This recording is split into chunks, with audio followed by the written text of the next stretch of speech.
மக்களுடைய போராட்ட களத்திலிருந்து 57வது நாளிலே மக்களுக்கான முக்கிய ஒரு அறிவித்தல் இந்த வேளையில் போராட்ட களத்திலிருந்து விடுகின்றோம்.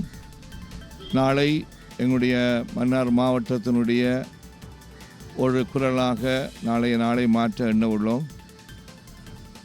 ஆகவே நாளைய நாள் முழுவதும் பொது முடக்கமாக மன்னார் மாவட்டத்தில் எல்லா செயல்பாடுகளும் முற்றாக நிறுத்தப்பட வேண்டும் என்று மக்கள் சார்பிலே எல்லோரையும் நான் அன்போடு கேட்டு நிற்கின்றேன்.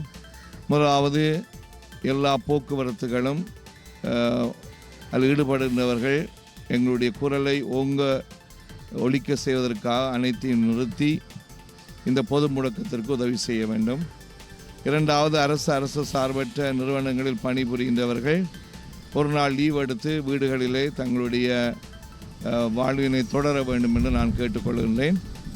அடுத்ததாக, பாடசாலைக்கு செல்லுகின்ற மாணவர் மட்டிலே பெற்றோர் முடிவெடுத்து மாணவர்களை உங்களுடைய வீடுகளிலே தங்க வைத்துக் கொள்ளுமாறு கேட்டுக்கொள்கின்றேன்.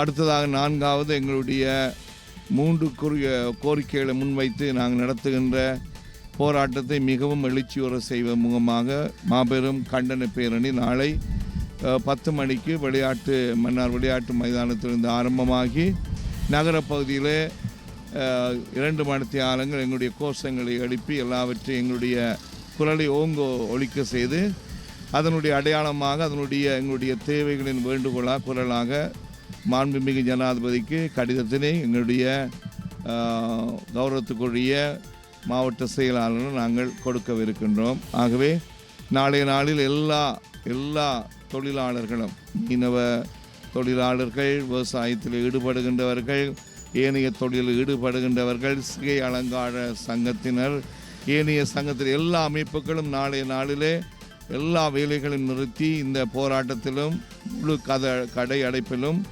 முழு முடக்கத்திலும் ஈடுபட வேண்டும் என்று எங்களுடைய வருங்கால சந்ததியினுடைய வாழ்க்கையை முன்னிறுத்தி எங்களுடைய வளத்தை பாதுகாக்கும் பொருட்டு, எங்களுடைய நிலத்தை பாதுகாக்கும் பொருட்டு, எங்களுடைய வரலாற்று அடையாளங்களை நாங்கள் பாதுகாக்கும் பொருட்டு முன்னெடுத்து கொண்டிருக்கின்ற எங்களுடைய கோரிக்கைகள் நிறைவேறுவதற்கு எங்களுடைய முயற்சியாக இது அமைய வேண்டும் என்றும் உங்களுடைய ஒத்துழைப்பின் வழியாக அது மக்களுடைய இந்த சர்வதேசத்திற்கும் கேட்கக்கூடியதாக அமைய வேண்டும் என்று வேண்டி இந்த வேளையில் இந்த ஊடகத்தின் வழியாக உங்களோடு நான் தொடர்பு கொள்கின்றேன்.